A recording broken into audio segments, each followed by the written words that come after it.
اب آپ اس مبارک سلسلے کا 15واں حلقہ سماعت فرمائیں۔ تو حضرت علی بڑے خوش ہونے گئے، رسول اللہ اس سے بڑی بھی کوئی سعادت ہو سکتی ہے کہ مجھے اللہ کا نبی اپنا بھائی بنا لے۔ اب دیکھیں انصار کا کمال اور قربانی اور ایثار کہہ دینا تو بڑا آسان ہے۔ یہ جذبہ، یہ چیزیں اسلام کا سبق تھیں۔ افسوس، صد افسوس کہ آج یہ تمام چیزیں غیر قوموں نے اپنا لی، ہماری ساری اچھائیاں انہوں نے لے لی اور اپنی ساری برائیاں ہمارے کھاتے میں ڈال۔ صحابی جو بھائی بنے نا جی، وہ اپنے بھائی مہاجر کو لے کے گھر گیا، اس نے کہا دیکھو میرا بھائی، اللہ کے نبی نے آپ کو میرا بھائی بنا دیا۔ ہم جو ماں کے پیٹ سے پیدا ہوتے ہیں نا، وہ تو صرف یہی ہے نا کہ ماں کہتی ہے کہ تم بھائی ہو، باپ کہتا ہے تم بھائی ہو، پتہ نہیں عورت ہے خیانت کی ہو، اللہ عالم، کیا پتہ ہو سکتا ہے۔ لیکن تمہارے بھائی ہونے میں تو کوئی شبہ نہیں کہ تمہیں تو میرے نبی محمد رسول اللہ نے میرا بھائی بنایا ہے صلی اللہ علیہ وسلم۔ اس لیے دیکھو میرا گھر ہے، اس کو 2 کمرے، ایک تمہارا ایک میرا، اگر 2 کمرے نہیں ایسے گھر ہے تو اس کو تقسیم کر لیتے ہیں، آدھا تمہارا آدھا میرا۔ میرا باغ ہے، اس میں 100 کھجوریں ہیں، 50 تمہاری 50 میری۔ بھائی جو صرف کہہ دینا تو آسان ہے نا کسی کو بھائی۔ وہ ایک لطیفہ ہے نا شورش کاشمیری، اللہ اس کی قبر پہ رحمت کرے، بہت بڑا مقرر بھی تھا، خطیب بھی تھا، ادیب بھی تھا اور بہت بڑا مجاہد بھی تھا۔ تقریباً 11 سال اس نے انگریزوں کی جیل کاٹی۔ تو وہ ایک دفعہ بھٹو صاحب سے جھگڑا ہوا تو بعد میں سلو ہو گئی، کچھ لوگوں نے درمیان میں پڑھ کے سلو کرا دی۔ تو بھٹو صاحب اس کے پاس آ گئے، اس کے گھر میں، اور اس کی یہ کمزوری تھی شورش کی کہ کوئی آدمی اس کے گھر پہ چل کے آ جائے تو بس بات ختم، پھر سارے جھگڑے بگڑے۔ تو بھٹو صاحب آ گئے، بھٹو صاحب کو کسی نے بتا دیا کہ بھئی یہ بڑا ضدی آدمی ہے، مانا تو یہ انگریزوں کی جیل سے بھی نہیں، تو تمہاری سختیوں سے کب مان جائے گا یہ، اس کا ایک ہی کمزوری ہے، اس کے گھر چلے جاؤ بس خلاص، السلام علیکم، اس کے بعد یہ تمہاری مخالفت چھوڑ دے گا۔ وہ چپ کر کے گھر آ گیا، سلو ہو گئی۔ جب سلو ہو گئی تو بھٹو صاحب نے ہنستے ہوئے کہا کہ شورش صاحب آج کے بعد آپ مجھے اپنا بھائی سمجھیں، آپ مجھے ایز اے پی ایم بات نہ کیا کریں، مجھے پی ایم سمجھ کے آپ فون نہ کیا کریں، بلکہ آپ مجھے اپنا بھائی سمجھیں۔ تو شورش نے فوراً کہا کہ ہاں میں کوشش کروں گا، لیکن مجھے ڈر ہے کہ کہیں آپ یوسف کے بھائی۔ انہوں نے کہا ڈر ہے مجھے، یوسف کے بھی تو بھائی تھے نا جنہوں نے کنویں میں ڈالا تھا۔ تو انہوں نے کہا بھائی تو آپ بن رہے ہیں، لیکن میں خیال رکھوں گا بہرحال پھر بھی کہ آپ میرے وہ یوسف والے بھائی تو نہیں ہیں۔ تو باہر صورت کہنے کا مقصد یہ تھا کہ بھائی کا لفظ کہہ دینا تو بہت آسان، لیکن اس پہ عملاً پریکٹیکل طور پہ عمل کرنا کہ بھائی بن کے دکھانا۔ انہوں نے کہا یہ اچھا، اتنا اس سے بڑا کمال یہ ہے، ایک صحابی نے کہا دیکھو بھائی میری 2 بیویاں ہیں، تم میرے بھائی ہو، تو میں ایک بیوی کو طلاق دے دیتا ہوں، لیکن تم ان 2 کو پہلے دیکھ لو، ان میں سے تجھے کون سی پسند ہے، جو تجھے پسند ہو میں طلاق دے دیتا ہوں، عدت گزر جائے تم شادی کر لو۔ یہ انصار کا کمال تھا، اور آگے بھی تو پھر مہاجرین تھے نا، ہماری طرح تو نہیں تھے نا، ہماری طرح ہوتے تو کہتے یار بڑی اچھی بات ہے، ٹھیک ہے، آدمی خود اپنی بیوی دینا چاہتا ہے تو کیا حرج ہے،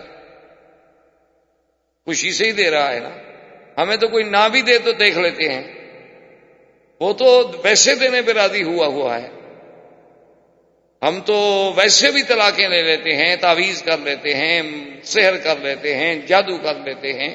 اسی لیے میں تو ہمیشہ تقریروں میں بھی کہا کرتا ہوں کہ اپنے گھر میں کبھی پیر یا مولوی کو مہمان نہ رکھا کرو، اور ہر آدمی کو رکھ لیا کرو، ان 2 لوگوں سے ضرور بچا کرو۔ کئی لوگ مجھ سے ناراض ہیں، وہ کہتے ہیں یہ آپ مولویوں کی توہین کرتے ہیں، توہین سمجھیں کچھ سمجھیں۔ ایک تو مولویوں کو عادت ہوتی ہے مطالعہ کرنے کی، کتابیں پڑھنے کی، اسٹڈی بڑی کرتے ہیں، متن دیکھا، حاشیہ دیکھا، شرح دیکھی، ایک ایک لفظ دیکھا۔ اسی طرح ان کو پاؤں بھی کسی عورت کا نظر آ جائے تو یہ سر تک پہنچ جائیں، یہ مطالعہ شروع کر دیتے، عادت ہوتی۔ اور دوسری بات یہ ہوتی ہے کہ یہ غریب بھوکے ہوتے ہیں، ان کو کچھ دیکھا ہوا نہیں ہوتا، نہ تو بھوکے آدمی سے ہر قسم کے جرم کی توقع ہو سکتی۔ ایک گناہ گار آدمی نے تو سینکڑوں عورتیں دیکھی ہوئی ہوتی ہیں، اس کا دل بھرا ہوا ہوتا ہے، اس نے کیا گناہ کرنا؟ تو یہ مقام تھا صحابہ کا کہ عبد الرحمن ابن عوف نے کہا دیکھو انصاریوں بات سنو، تم نے اپنے بھائی ہونے کا حق ادا کر دیا، لا ننسى فضلکم، ہم تمہارا احسان کبھی نہیں بھول سکتے، لیکن خدا کے لیے ایک بھائی نے کہا کہ میرے بھائی دلونی الی السوق، مجھے ایک رسی دے دو، ایک کلہاڑی دے دو، اور مجھے بتلا دو کہ لکڑیاں کہاں آتی ہیں، کہاں بکتی ہیں، جزاکم اللہ خیرا، میں لکڑیاں بیچ کے کھانا کھا لوں گا، میں بھی کسی کے دروازے پہ پڑھ کے اس کے لیے بوجھ بننا نہیں چاہتا۔ مہمان ہوتا ہے 3 دن، اس کے بعد کیا مہمان ہے بھائی، پھر تو بلائے جان ہے۔ تو اب اس مواخات کے بعد پھر حضور نے ایک حکم جاری کیا، آپ نے فرمایا کہ آج کے بعد قریش کو مدینہ منورہ میں کوئی پناہ نہیں دے گا، کسی کے وہ جیران نہیں بن سکتے، جیوار نہیں بن سکتے، کہ کل کو کوئی قریشی آ جائے مدینہ منورہ میں اور ایک آدمی کہہ دے کہ ہاں جی میرا دوست ہے میں نے پناہ دے دی ہے نا، خبردار، مشرک کو اب کوئی پناہ نہیں دے گا۔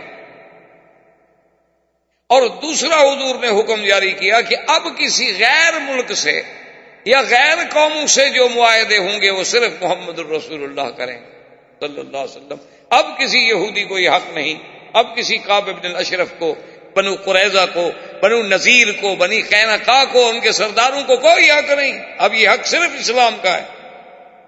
اگر کسی قوم سے معاہدہ ہوگا، عہود ہوں گے، مواثیق ہوں گے، معاہدات ہوں گے، تو وہ صرف ہم کریں گے اور کوئی نہیں کرے گا۔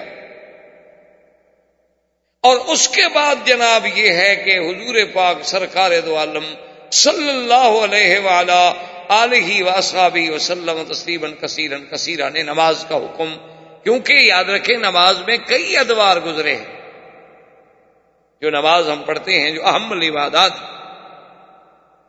جو صلہ ہے بین العبد و بین الرب، اس پہ کئی ادوار گزرے ہیں۔ پہلے زمانے میں صحابہ نماز پڑھتے تھے لیکن نماز فرض نہیں تھی، یعنی ابتدائی اسلام میں مکے میں حضور بھی نماز پڑھتے تھے، صحابہ بھی نماز پڑھتے تھے، لیکن نماز فرض کوئی نہیں تھی، اپنے منشے سے کسی نے پڑھ لی، کسی نے نہ پڑھی۔ پھر سب سے پہلے فرض ہوئی نماز کون سی؟ یہ 5 نمازیں نہیں، صرف تہجد، تہجد رات کی نماز فرض ہوئی حضور پر بھی اور صحابہ پر، کہ یا ایھا المزمل قم اللیل الا قلیلا نصفہ او انقص منہ قلیلا او زد علیہ ورتل القرآن ترتیلا۔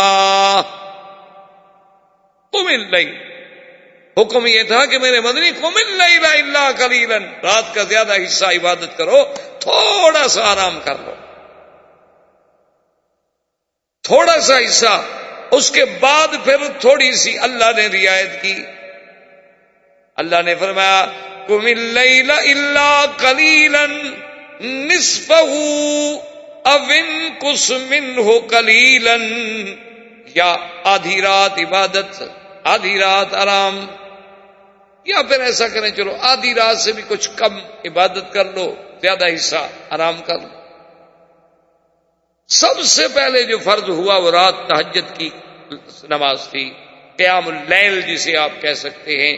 اور قیام اللیل اتنا جامع لفظ ہے، یاد رکھیں، اس میں تہجد بھی آ جاتی ہے، اس میں تراویح بھی آ جاتی ہے، اس میں صلاۃ الفطر بھی آ جاتی ہے، یہ بڑا جامع معنی لفظ ہے، کیونکہ رات کی نماز ہے نا، رات میں پڑھی جانے والی نماز، عشاء بھی آپ رات میں پڑھیں گے، تراویح بھی رات میں پڑھیں گے، وطر بھی رات میں پڑھیں گے، تہجد بھی رات میں پڑھیں گے۔ اب اس کے بعد اللہ تبارک و تعالی نے پھر دوسرا حکم آ گیا کہ میرے مدنی پاک پر تو تہجد فرض رہی، لیکن آپ کی امت پہ تہجد فرض نہ رہی۔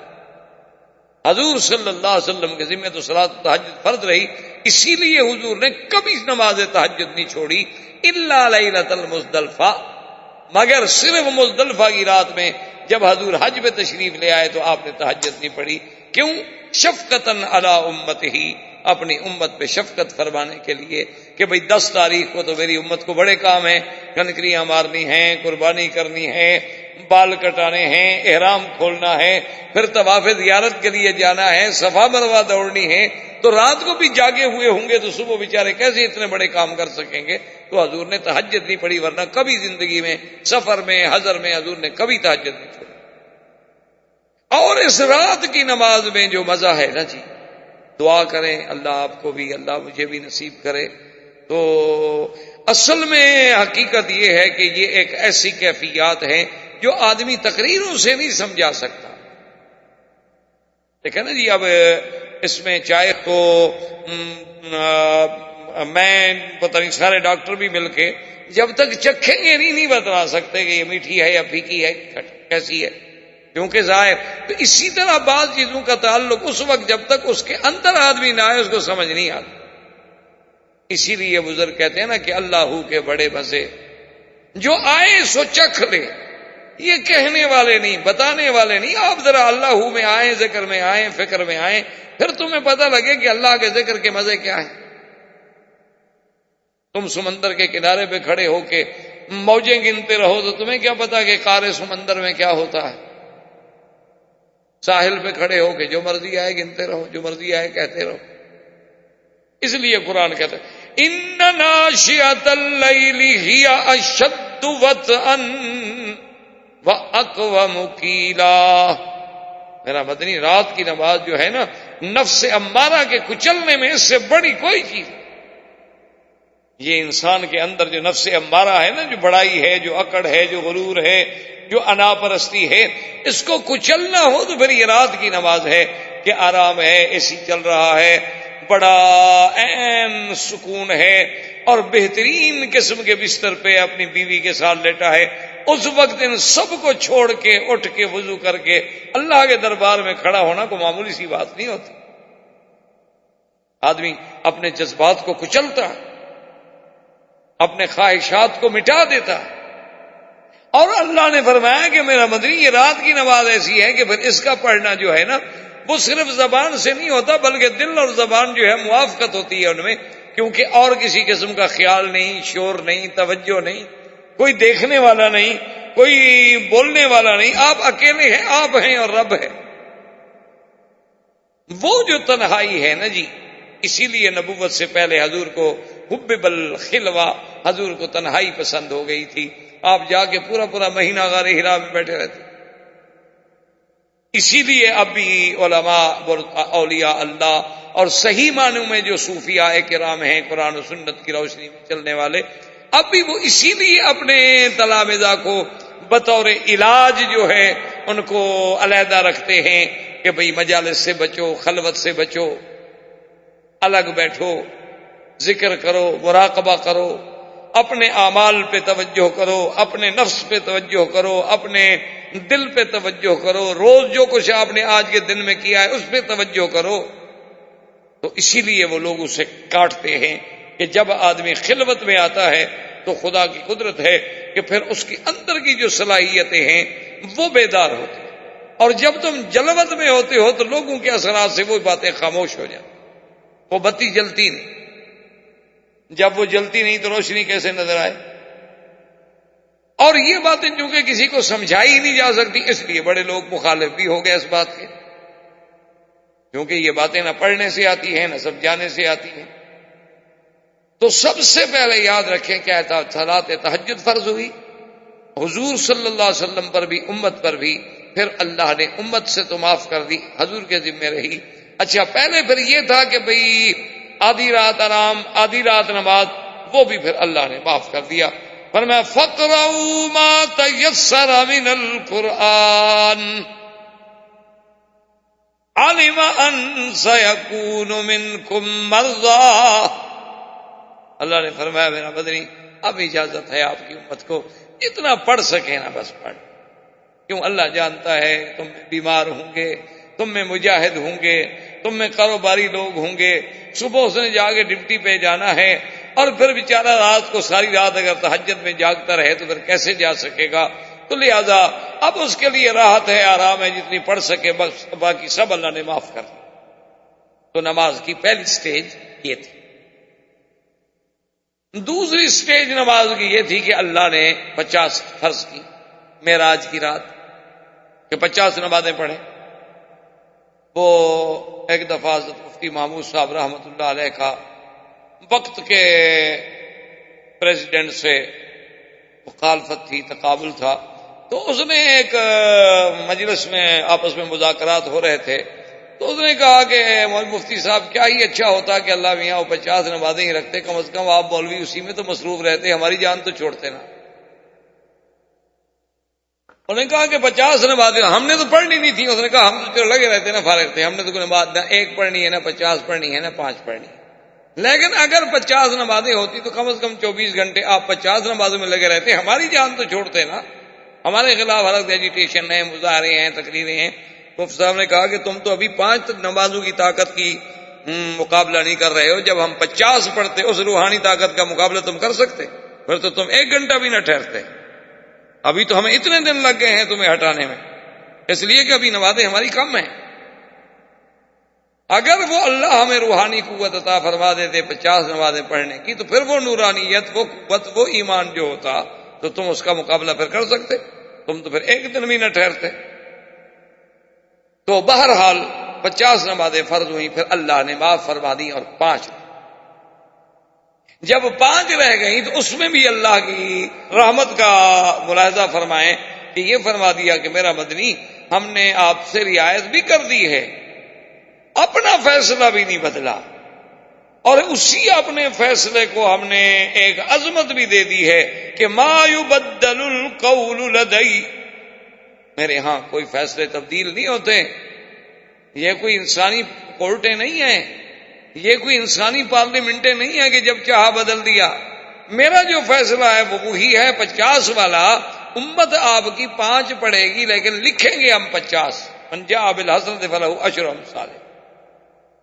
اچھا، اس قرآن کی آیت کو مرزا قادیانی پتہ ہے اس نے کیسے سمجھا؟ اس نے قوم سے وعدہ کیا کہ میں کتاب لکھوں گا جس کے 50 جلد ہوں گے، اس کے لیے میرے ماننے والے جو ہیں اتنے پیسے جمع کرائیں۔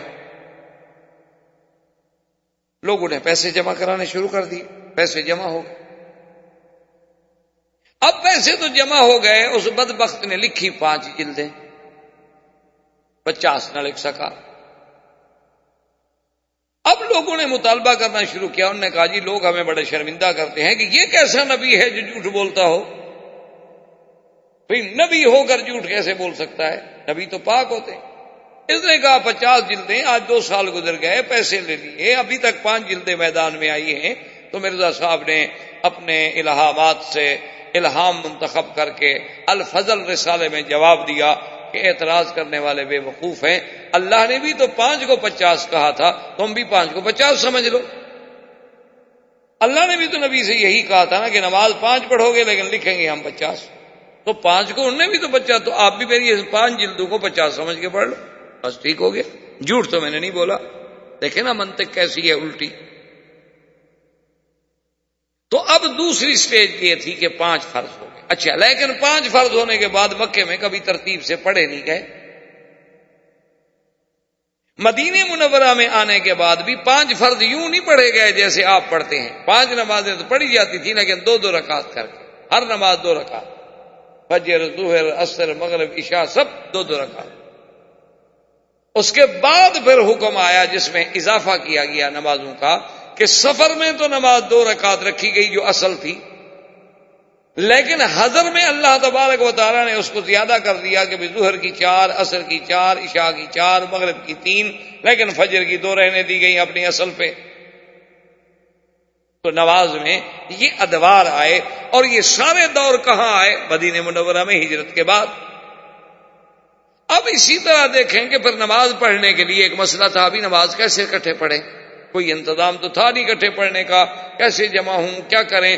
2 آدمی 4 آدمی سورج کو دیکھ کر سائے کا اندازہ لگا کے کہ بھی ہاں اب زوال ہو گیا ہے، ہم نے نماز پڑھنے جانا ہے ظہر کی۔ اچھا جی، اب سایہ جو ہے 1 مثل ہو گیا، 2 مثل ہو گیا، اب ہم نے عصر کی پڑھنی ہے۔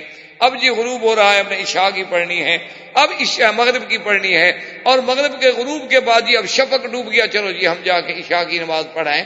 تو اس سے اندازہ لگایا جاتا تھا، اور کوئی چیز جمع کرنے والی مسلمانوں کے پاس نہیں تھی کہ اس سے وہ جمع ہو جائیں۔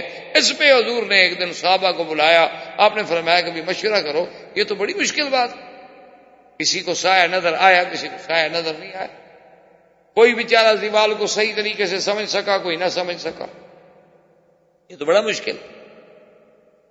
اس کے لیے ہمیں اہتمام کرنا چاہیے۔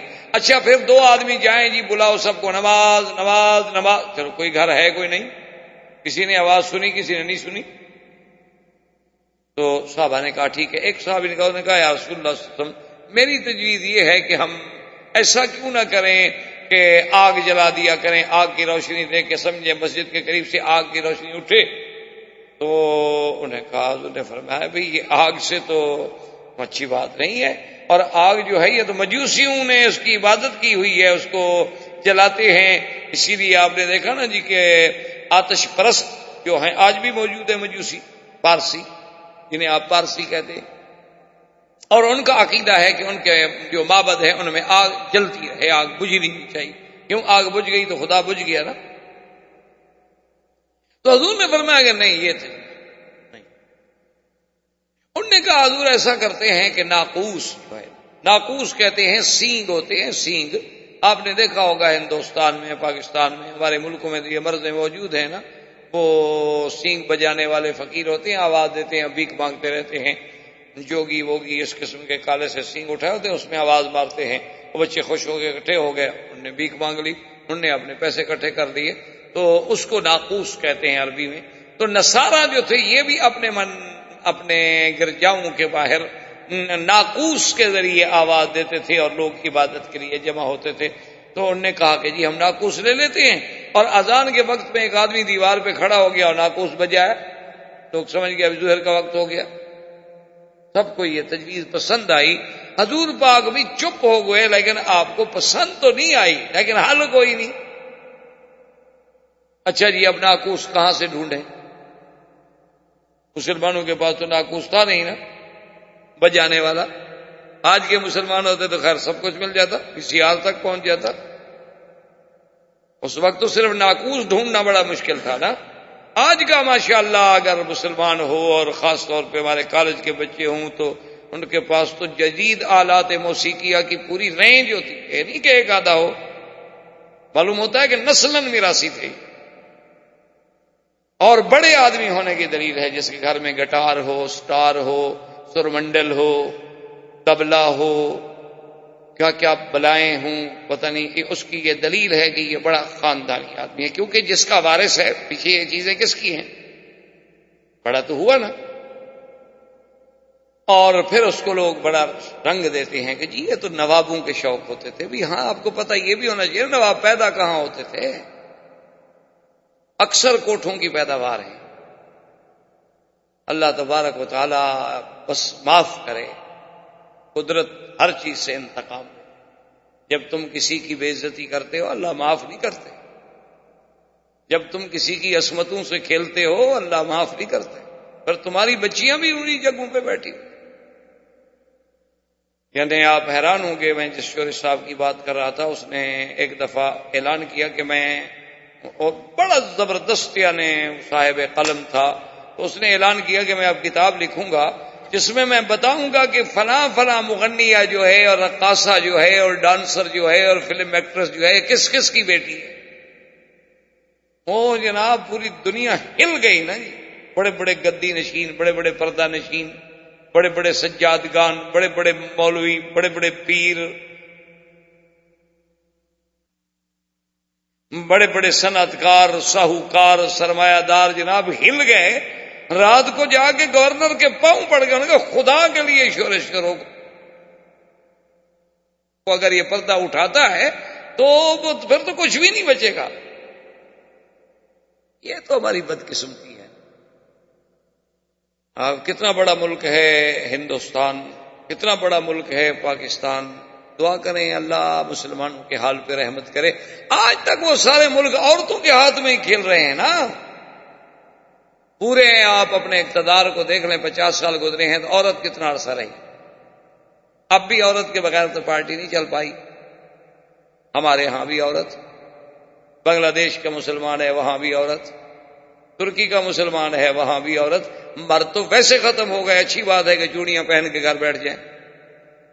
کتنا بڑا انتقام کفر ہم سے لے رہا ہے، کہ تم اسلام میں جس صنف کو یہ حق نہیں دیتے ہو ہم اسے تمہارے سروں پہ لائیں گے. اور وہ اپنی طرف سے پورے عالم کو ایک آزادی کا سبق پڑھا رہا ہے کہ دیکھو ہماری حریت کا کتنا بڑا مقام ہے کہ ہم عورتوں کو جو کچلی ہوئی قوم ہے، جو 2 کو 1 کے برابر کیا گیا، جس کی گواہی آدھی کر دی گئی، جس کا میراث آدھا کر دیا گیا، دیکھو ہم اس کو اٹھا رہے ہیں. یہ بڑے بھیانک چیزیں ہیں، بھیانک باتیں ہیں، اللہ معاف کرے. تو بہرحال ناقوس کے لیے جو تھا تلاش شروع ہوئی کہ جی ناقوس تلاش کرو. کہاں سے تلاش کرو بھائی؟ لازمی بات ہے کہ عیسائی سے خریدو. مسلمانوں کے گھر میں ناقوس کا کیا کام؟ ابھی وہ ناقوس نہیں ملا تھا کہ ایک صحابی تھے جن کا نام تھا عبداللہ ابن زید رضی اللہ تعالی عنہ. وہ آئے حضور کی خدمت میں دوڑے دوڑے، یا رسول اللہ انی رأیت رؤیا رأیت رؤیا رأیت رؤیا یا محمد. حضور میں نے ایک خواب دیکھا. فرمایا کیا خواب دیکھا؟ انہوں نے کہا حضور میں بس ایسے بیٹھا ہوا ہوں، ایسے ایک بندہ آ گیا، اس نے کہا کہ تم ناقوس کیوں ڈھونڈ رہے ہو؟ انہوں نے کہا نماز کے اعلان کے لیے. انہوں نے کہا کمال کرتے ہو، مسلمانوں کا ناقوس سے کیا کام ہے؟ اور میں تمہیں سکھاتا ہوں. یا رسول اللہ وقام وقال اللہ اکبر اللہ اکبر اللہ اکبر اللہ اکبر اشہد ان لا الہ الا اللہ، پوری اذان. اور یا رسول اللہ میں نیند سے اٹھا تو مجھے یاد ہے پوری، اس میں ایک لفظ بھی خطا نہیں. حضور پاک نے فرمایا کہ میرے صحابی تمہیں اللہ کی طرف سے یہ خواب دکھایا گیا ہے، لہذا اسی کو ہم ثابت کرتے ہیں. میں حکم دیتا ہوں کہ ہر نماز سے پہلے یہی اذان دی جائے، لیکن علم بلالا، تم بلال کو سکھا دو. وجاء عمر وقال یا رسول انی رأیت الرؤیا. حضرت عمر آئے، انہوں نے کہا رسول اللہ میں نے خواب دیکھا ہے، مجھے اذان دکھائی گئی، سنائی گئی. انہوں نے کہا تم نے کیا سنا؟ حضرت عمر نے وہی سنا دی، حالانکہ پہلے تو اذان تھی نہیں. فأقر رسول اللہ صلی اللہ علیہ وسلم، حضور پاک نے اس کو ثابت کر دیا. اس لیے ایک مسئلہ سمجھ لیں کہ مثلاً کوئی کام دوسرا کرے حضور کے سامنے اور حضور اس کو منظور کر لے تو وہ بھی سنت ہوتی ہے. اگر وہ کام غلط ہو تو حضور روک دیں گے فوراً. یعنی حضور کا خود کرنا وہ بھی سنت، حضور کا فرما دینا، خود نہیں کیا لیکن ایک حکم دے دیا، اس پر عمل کرنا بھی سنت ہے. اور حضور کے سامنے کوئی دوسرا عمل کرے لیکن اس کو حضور منع نہ فرمائے وہ بھی سنت ہے. اس لیے کہ اگر وہ کام غلط ہو تو حضور تو روک دیں گے. حضور کیسے اجازت دیں گے کہ اللہ کے نبی کے سامنے غلط کام ہوتا رہے؟ تو حضور پاک نے اذان کو ثابت کر دیا. اس کے بعد سے سب سے پہلا مؤذن اسلام جو ہے وہ سیدنا بلال رضی اللہ تعالی عنہ ہے. اس کے بعد مؤذن ہوئے، اس کے بعد عبداللہ ابن ام مکتوم بھی مؤذن ہے. حضور پاک رمضان میں دونوں کی ڈپٹی لگاتے تھے کہ بلال اذان دے گا لوگ ساری کھانا شروع کر دیں، عبداللہ ابن ام مکتوم اذان دیں گے بند کر دیں. بھائی روزے کا ٹائم ختم ہو گیا تو اس وقت عبداللہ ابن مکتوم بھی مؤذن بنے. اور اسی طرح ابی محذورہ رضی اللہ تعالی عنہ وہ بھی مؤذن تھے محمد الرسول اللہ کے، لیکن ان کو حضور نے پھر مکے کا مؤذن بنایا. ابھی محذورہ جو تھے ان کو حضور صلی اللہ علیہ وسلم نے مؤذن بنایا مکہ مکرمہ میں، اور ان کو حضور نے اذان بھی خود سکھلائی. یعنی آپ حیران ہوں گے کہ ابھی محذورہ کہتے ہیں کہ ہم چھوٹے چھوٹے لڑکے تھے نوجوان، حضور کا قافلہ رکا ہوا تھا تو نماز کا وقت ہوا تو انہوں نے اذان دی، تو ہم سارے کافر بچے جو تھے نا اکٹھے ہو کے مسلمانوں کے اس قافلے کے قریب آ گئے تو ہم نے بھی اسی طرح نقل کرنی شروع کی. جب بلال گئے اللہ اکبر، ہم نے کہا اللہ اکبر، ہم بھی چھیڑے شرارت. حضور نے صحابہ کو حکم دیا ان کو پکڑ لیا. صحابہ بھاگے، پکڑ لیا، تو بچے کھیل رہے تھے. جب پکڑ لیا حضور نے فرمایا اچھا تم میں سب سے زیادہ اونچی آواز کس کی تھی جو زیادہ شور مچا رہا تھا؟ ابھی معذورہ کہتے ہیں میں ڈر گیا جو کہ سب سے آواز بلند تو میری تھی ان سے، میں تو خیر چپ کر گیا، لیکن سب نے کہا حضور یہ تھا جیسے بچے پکڑ لیا نا، وہ کہتا اس نے مارا تھا، میں نے تھوڑا مارا، اس نے مارا تھا. حضور نے کہا اچھا تم سب جاؤ، تم بیٹھے رہو. یہ تو پھر نصیب کی بات ہے نا. مکتب عشق کے انداز نرالے دیکھے، چھٹی بھی اس کو نہ ملی جس نے سبق یاد کیا. یہ تو نصیبوں کی باتیں ہیں، یہ ہر کسی کے بس میں نہیں ہے. حضور نے فرمایا اچھا تم زیادہ شور کر رہے تھے، کیوں؟ آپ نے فرمایا اچھا دیکھو ادھر قریب آئے، قریب. آپ نے فرمایا اب جو میں کہتا ہوں تم اسی طرح کہو. اللہ اکبر کہو. وہ کہے بیچارہ اللہ. آپ نے کہا اس وقت تم چیخ رہے تھے، اب ایسا ایسا کہتے ہو، زور سے کہو. اب وہ ڈر کے مارے زور سے کہے. جب اذان ختم ہو گئی تو انہوں نے فرمایا جاؤ. اس نے فرمایا حضور اب کہاں جاؤں، اب تو مجھے کلمہ پڑھا دیں. بس اذان تو اندر داخل ہو گئی. اللہ کے نبی کا القاء کرنا کو مذاق تھی. اللہ کا نبی جب کسی کو خود پڑھا رہا ہو وہ سبق صرف زبانوں تک نہیں رہتا، وہ تو پھر دلوں میں اتر جاتا ہے. جب پڑھانے والا محمد مصطفیٰ صلی اللہ علیہ وسلم، ان کی بات پھر کون بھول سکتا. اتنی دیر کی صحبت، حضور کا اس کو توجہ بھر کے دیکھنا، حضور کا خود اس کو پڑھانا، یہ کوئی معمولی سی بات تو نہیں ہوتی نا. اسی کا اقبال نے کہا تھا نا کہ نگاہ مرد مومن سے بدل جاتی ہے تقدیریں. وہ ہر مومن مومن نہیں ہوتا. تو اب جناب ابھی محظورہ کو حضور نے مؤذن مکے کا بنا دیا. تو اب یہ اذان کا ابتدا جو ہے اذان کی وہ کہاں سے ہوئی؟ مدینہ منورہ سے. اور نماز کی ترتیب کے ساتھ جماعت کا قیام کہاں سے ہوا؟ مدینہ منورہ سے. اچھا، اور خدا کی شان ہے کہ اسی اثناء میں ہجرت کے فوراً بعد مدینہ منورہ میں ایک عجیب کیفیت پیدا ہو گئی کہ کسی مسلمان کے گھر میں کوئی بچہ اگر لڑکا پیدا ہو تو مر جائے اور لڑکی پیدا ہو تو زندہ رہے. یعنی عجیب بات تھی. یعنی دنیا میں ایسا کبھی نہیں ہوتا کہ 4 مہینے ہجرت کے بعد کسی مسلمان کے گھر میں پہلے تو لڑکا ہوتا ہی نہیں تھا، لڑکی ہو جائے، اور اگر لڑکا پیدا ہو وہ مر جائے. اچھا، پہلا مہینہ گزر گیا تو کسی نے غور نہیں کیا ایسے ہو سکتا ہے، اتفاق ہے. اب دوسرا مہینہ گزرا، انہوں نے کہا ہو سکتا ہے موسم کا فرق ہو گیا ہو، بھئی ویدر چینج ہو گیا ہے، مدینے میں رہتے تھے وہاں گرمی تھی، یہاں کچھ تھا، یہ تھا وہ تھا، ہو گیا ہوگا، اتفاق کی بات ہے. اچھا، اب تیسرا مہینہ گزرا، پھر تھوڑا سا لوگوں کو شبہ پڑنا شروع ہوا. پھر جب چوتھا مہینہ گزرا تو لوگ اور گھبرائے، اور یہودیوں نے پورے مدینے میں شور کر دیا. انہوں نے کہا سحرنا المسلمون، ہم نے مسلمانوں پہ جادو کر دیا، خلاص ان کی نسل ہم نے بند کر دی ہے. اب کوئی لڑکا پیدا نہیں ہوگا. جب لڑکا پیدا نہیں ہوگا تو یہ کب تک زندہ رہیں گے؟ مر گئے، بات ختم ہو گئی. جب اولاد ہی نہیں ہوگی، نسل ہی نہیں ہوگی، تو ان کے بعد ان کا نام کون لے گا؟ تو خدا کی شان دیکھیں کہ اس کافروں کے اور یہودیوں کے اس مکر کو، اس قید کو، اس غدر کو توڑنے میں بھی ابو بکر کا گھرانہ اللہ نے منتخب کیا. بی بی اسماء ہجرت کر کے پہنچی. اور بی بی اسماء کون ہے؟ اخت عائشہ بنت ابی بکر، بی بی عائشہ کی بہن ہے اور ابو بکر کی بیٹی ہیں، لیکن دونوں کی ماں علیحدہ ہے. بی بی عائشہ کی ماں الگ تھی، بی بی اسماء کی ماں الگ تھی. بی بی اسماء آئی مکے سے ہجرت کر کے، اور جس دن مدینہ پہنچی اسی دن بچہ پیدا ہوا. پتہ ہے اس بچے کا نام کیا تھا؟ عبداللہ ابن زبیر رضی اللہ. اور جب بچہ پیدا ہوا تو جناب لوگ اس کو فوری طور پر اٹھا کے حضور کی خدمت میں لے آئے. فحنک رسول اللہ صلی اللہ علیہ وسلم، حضور نے کھجور لے کے اپنے منہ مبارک میں نرم کی. جب وہ نرم ہو گئی تو تھوڑا سا ٹکڑا توڑ کے عبداللہ بن زبیر کے تالو سے لگایا. اس کو کہتے ہیں تحنیک. تو اول ما دخل فی جوفہ ریق رسول اللہ صلی اللہ علیہ وسلم، سب سے پہلی چیز جو عبداللہ بن زبیر کے اندر داخل ہوئی ہے وہ حضور کا لعاب تھا. اچھا جی، 1 دن گزر گیا، 2 دن گزر گئے، 4 دن گزر گئے، 10 دن گزر گئے. عبداللہ بن زبیر زندہ ہے، بچے پہ موت نہیں آئی، بچہ ٹھیک ٹھاک ہے، ماں بھی زندہ ہے، بچہ بھی زندہ ہے. تو لوگوں نے پتہ ہی کیا کیا؟ عبداللہ بن زبیر جو چھوٹے سے تھے نا، ان کو ایسے نکال کے پورے مدینے میں مظاہرہ کیا اور نعرے لگائے اللہ اکبر اللہ اکبر. کیا جھوٹ بولتے ہیں یہودی، جادو کر دیا، جادو کر دیا. یہ دیکھو مسلمانوں کا لڑکا پیدا ہو گیا کہ نہیں ہو گیا. کیا عجیب اتفاق ہے. عبداللہ ابن عمر رضی اللہ تعالی عنہما سے روایت ہے، وہ فرماتے ہیں جب عبداللہ ابن زبیر پیدا ہوا اس وقت بھی مدینے والوں نے اللہ اکبر کے نعرے لگائے. اور جب ظالم حجاج نے مکے میں عبداللہ ابن زبیر کو پھانسی پہ لٹکایا تو اس وقت بھی اس کی جماعت نعرے لگا رہی تھی. لیکن پیدائش میں نعرے لگانے والے خیر من ہؤلاء، وہ زیادہ اچھے لوگ تھے کہ وہ اس کی ولادت پہ خوشی کر رہے تھے اور یہ پھانسی پہ خوشی منا رہے تھے.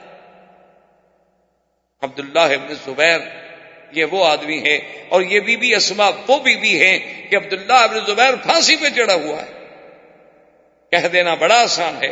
ایک ماں اپنے بیٹے کو سولی پہ لٹکتا ہوا دیکھے. بی بی اسماء جب وہاں سے گزری تو رک گئی، دیکھ کے کہنے لگی کہ اچھا ابھی میرا سوار گھوڑے سے نہیں اترا. یعنی اتنی جرت، بہادری کا یہ عالم ہے کہ دیکھ وہ پھانسی پہ ہے، کہتی ہے اچھا ابھی تک میرا سوال گھوڑے پہ بیٹھا، اور اللہ نے وہ عظمت دی کہ جو وہاں سے گزرتا وہ کہتا رحم اللہ عبداللہ ابن الزبیر ولعن من صلبہ، اللہ عبداللہ ابن زبیر تجھ پہ رحمت کرے اور اس پہ لعنت کرے جس نے تم کو پھانسی دی ہے۔ حجاج کو پتہ چلا کہ تو کروڑوں لعنتیں برس گئی، اس کا جلدی کرو اتارو بس دفن کرنے دو، یہ تو جتنی دیر کھڑا رہے گا اتنی لعنتیں بڑھتی چلی جائیں گی، میرے مقدر میں تو لعنتیں ہی لکھی ہیں۔ تو یہ سب سے پہلا واقعہ جو تھا یعنی بچہ پیدا ہونے والا اور اس رسم بد کو توڑنے والا، یہ بھی مدینے کی ہجرت کے یعنی حضور صلی اللہ علیہ وسلم کے ورود مدینہ کے بعد پیش آیا۔ اور سب سے پہلا سریہ اس کو کہتے ہیں، یاد رکھیں دو لفظ، ایک ہے سریہ ایک ہے غزوہ، آپ کتابوں میں پڑھیں گے لکھا ہوتا ہے سریہ، اور یہ رکھیں گے غزوات۔ تو غزوہ وہ ہوتا ہے جس جہاد میں حضور پاک خود تشریف لے گئے ہوں، وہ غزوہ ہے، اور سریہ وہ ہوتا ہے کہ جس کا حضور نے امر تو فرمایا، حکم تو دیا، لیکن کسی دوسرے کو امیر بنا کے بھیجا اور خود تشریف نہیں لے گئے، وہ سرایا۔ سب سے پہلا سریہ جو حضور نے ترتیب دیا اس کا امیر کون بنا؟ حمزہ ابن عبد المطلب، اور آپ نے حکم دیا کہ تم جاؤ، راستے میں قافلہ جا رہا ہے قریش کا، ان پہ حملہ کرو۔ لیکن خدا کی شان ہے کہ وہ جب آئے تو بنی زمرہ کا قبیلہ تھا، اس کا سردار جو تھا وہ درمیان میں حارج ہو گیا، اس نے کہا بھی میں تم لوگوں کو لڑنے، قافلہ میرے علاقے سے گزر رہا ہے، یہاں سے تو گزرنے دو، جب میرا علاقہ ختم ہو جائے پھر وہاں جا کے چاہے لڑو یا حملہ کرو۔ تو اس وجہ سے وہ قافلہ نکل گیا، حضرت حمزہ بغیر لڑائی کے مدینہ منورہ واپس آ گئے۔ لیکن سریات و غزوات کی ابتدا جو ہے وہ بھی حضور صلی اللہ علیہ وسلم کے مدینہ منورہ پہنچنے کے بعد ہوئی، اور جوں اب دن گزرتے گئے، وہ جیسے کہ کسی نے کیا بات کی، اس نے کہا ہر نبی آیا جانے کے لیے، لیکن محمد مدنی آئے جانے کے لیے نہیں، چھا جانے۔ باقی تو جتنے نبی آئے نا جانے کے لیے آئے اور چلے گئے، نبوت ختم، زمانہ ختم۔ لیکن اللہ کے نبی کی شان یہ تھی کہ جوں وقت گزرتا جا رہا تھا، وَلَلْآخِرَةُ خَيْرٌ لَكَ مِنَ الْأُولَىٰ وَلَسَوْفَ يُؤْتِيكَ رَبُّكَ فَتَرْضَىٰ وَاللَّهُ تَعَالَىٰ عَالِمٌ وَعِلْمُهُ أَتَمُّ وَمَا عَلَيْنَا إِلَّا الْبَلَاغُ۔ برادران اسلام، واجب الاحترام بزرگوں، دوستوں، عزیز نوجوانوں، الحمدللہ کہ سلسلہ دروس میں سیرت پاک، سیرت حبیب کبریاء سیدنا محمد مصطفیٰ صلی اللہ علیہ وسلم پر بیان کرنے کا اللہ نے ہمیں موقع بخشا۔ حضور صلی اللہ علیہ وسلم کی ولادت طیبہ سے لے کر اختصار کے ساتھ اور اپنی کم علمی کے ساتھ ہم نے جو واقعات پڑھے ہیں، ہم اس مقام پہ پہنچے تھے کہ حضور سرکار دو جہاں صلی اللہ علیہ وسلم ہجرت فرمانے کے بعد مکہ مکرمہ سے مدینہ منورہ آپ کا قیام اول مسجد قباء اور قیام ثانی جو ہے وہ مدینہ منورہ ابی ایوب انصاری کے گھر میں ہوا، اور حضور صلی اللہ علیہ وسلم مدینہ منورہ میں استقرار فرمایا، اور سب سے پہلا کام تعمیر مسجد نبوی، اور اس کے بعد حضور نے کچھ احکام دیا۔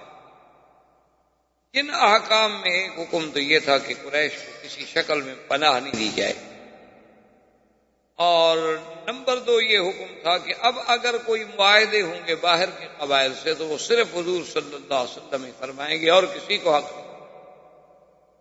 اور حضور صلی اللہ علیہ وسلم نے سب سے پہلا مدرسہ جو قرآن پاک کا مدرسہ تھا، جسے آپ تعلیم قرآن بھی کہہ لیں، تحفیظ قرآن بھی کہہ لیں، اسی مسجد نبوی میں آپ نے جاری فرمایا کہ جو اصحاب رسول اس مسجد میں رہتے تھے تو وہ حضور صلی اللہ علیہ وسلم سے اللہ کا قرآن سن کے یاد کیا کرتے تھے۔ تو مسجد و مدرسے کی ابتدا، اور اس کے ساتھ ساتھ یہ بھی آپ ذہن میں رکھ لیں کہ جتنی زندگی میرے مدنی سرکار نے مکہ میں گزاری تو آپ کے مخالف مشرکین کافر تھے، مشرک تھے، وثنی تھے، بت پرست تھے.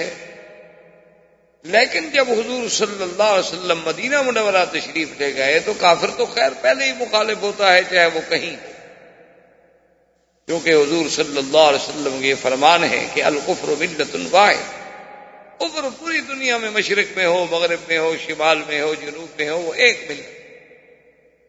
یعنی آپ تو الحمدللہ سارے میرے بھائی پڑھے لکھے لوگ ہیں، آپ کی اخبارات پر، جرائد پر، دنیا کے جدید علوم پر نظر ہے.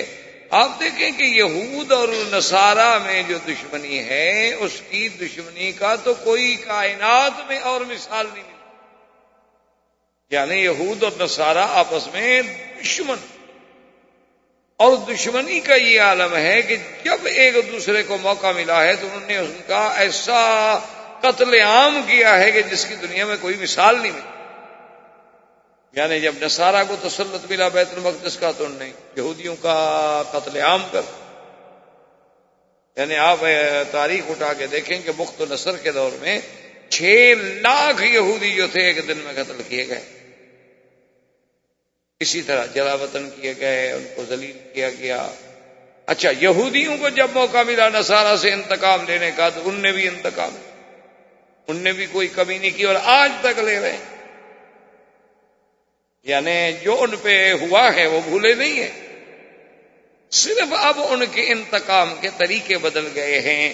کچھ اقتصادی طور پر انتقام لے لیتے ہیں، کیونکہ جتنی دنیا کی ملٹی نیشنل کمپنیاں ہیں یعنی وہ سب گویا کہ یوں سمجھ لیں کہ اس وقت پورا عالم جو ہے وہ پنجہ یہود میں ہے. اور جب چاہیں، ابھی آپ نے دیکھا تھا کہ وہ چاہیں تو کسی ملک کے اتنے بڑے طاقتور ملک کے پریزیڈنٹ کو ایک لڑکی کی وجہ سے پوری دنیا میں ذلیل کر، وہ ان کی لڑکی، اور اسی مقاصد کے لیے ان کو بھیجا گیا.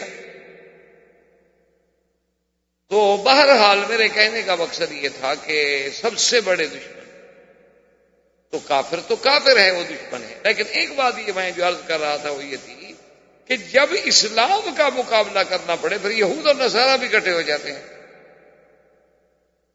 یعنی ابھی آپ نے کچھ عرصہ قبل پوپ جو ہے عیسائیت کا سب سے بڑا ان کا جو بابا ہے نے کہا کہ اچھا وہ یہودیوں نے جو ہم سے کیا ہم نے معاف کیا، ہم نے ان کو معافی، خلاص ہم اب ایک.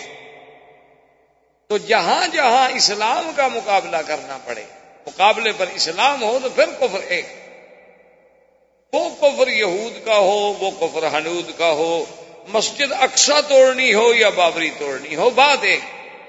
مسجد تو مسجد ہے، کہیں بھی بیٹھ کے کفر فیصلہ ایک کرتا ہے اسلام کا، جو آپس میں چاہے کتنے دشمن ہوں لیکن تمہارے لیے سب ایک. تو حضور صلی اللہ علیہ وسلم سرکار دو جہاں کو مکے میں مشرکوں سے مقابلہ کرنا پڑا، اور جب حضور مدینہ پاک میں تشریف لے آئے تو اب مخالفین بھی بدلے. کافر تو پہلے مخالف تھے، پھر یہود میں اضافہ ہوا کہ یہود کے بڑے قبیلے جو تھے، سب سے بڑا قبیلہ جو تھا ان کا بنی نذیر تھا، اس کے بعد بنی قریظہ تھے، اس کے بعد بنی قینقاع تھے.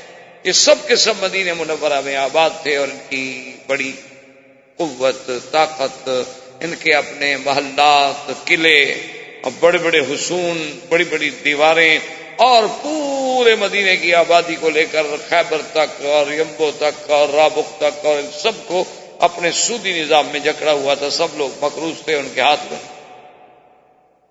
اور وہ یہ خواب دیکھ رہے تھے کہ بھئی اب سیادت اور قیادت جو ہے ہمیں ملے گی، اور ایک نبی جب پیدا ہوں گے تو ہم مسلمان ہو جائیں گے، ہم اس نبی کا ساتھ دیں گے اور پوری دنیا میں پھر ہمارا غلبہ ہوگا. لیکن جب حضور صلی اللہ علیہ وسلم کی ولادت ولد اسماعیل سے ہوئی تو وہ بدبخت حسد میں مبتلا. اب ان یہود میں سے پھر 2 گروہ بن گئے. ایک تو وہ تھے جو کھلے دشمن کافر ہیں، اور کچھ یہود میں ایسے لوگ تھے کہ جنہوں نے یہ سوچا کہ ہم کیوں نہ مسلمان بن جائیں اور مسلمانوں کے ساتھ مل جائیں اور مسلمانوں سے فائدہ اٹھائیں، اور پھر جب موقع ملے گا تو پھر ہم یہودی تو ہیں ہی ہیں نا، یہ تو اصل تو ہمارا وہی یہود ہے، لیکن ظاہر میں ہم اسلام قبول کر لیتے ہیں، مسلمانوں کے ساتھ مل جاتے ہیں، یہ منافق۔